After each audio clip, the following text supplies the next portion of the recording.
Hello, my name is Necir Van Murat. I am the emergency officer for UNICEF in Iraq. Today I am standing here in Bardarash camp, where we continue to witness the arrival of new Syrian refugees. To date, over 14,000 individuals have crossed the border into Duhok Governorate in northern Iraq.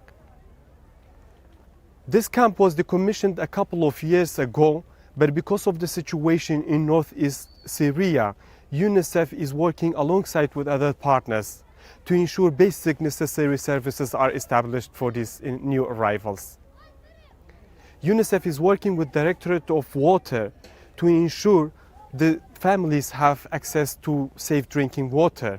Our team of engineers is working on the ground to ensure the sanitation facilities are established. UNICEF is very closely working with the Directorate of Health to ensure all the children under 15 are immunized against polio and measles. We've also set up a child and youth-friendly space in the camp for provision of psychosocial first aid to the children and to the youth. On education, UNICEF is preparing to open a formal school in coordination with the Ministry of Education and Directorate of Education in Duhok. And as temperature goes down, UNICEF has already planned to distribute winter clothes to all the children under 14. Despite all of the efforts that have been put in establishing the services in Bardarash camp, there is need for a lot more to be done by the humanitarian community until the families can safely return to their areas of origin.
يلا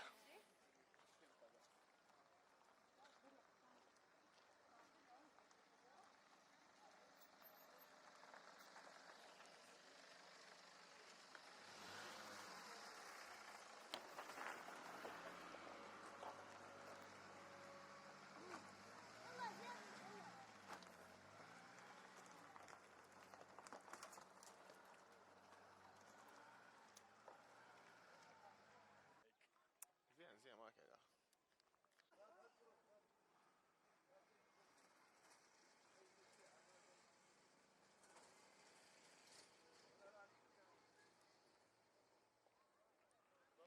بس او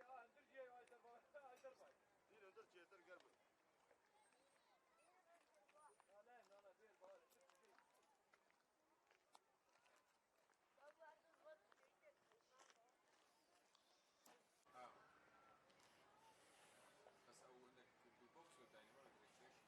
ايش والمخزن ماشي تعرف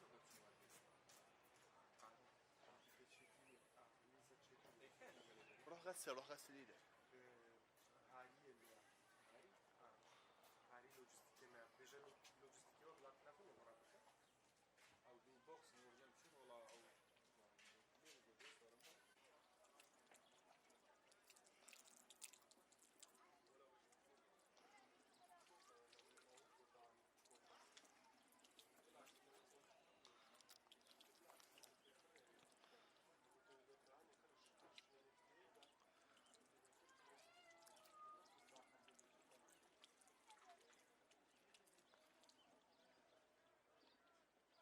روح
امشوا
حبيبي حبيبي استاذ.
Estou sorrindo.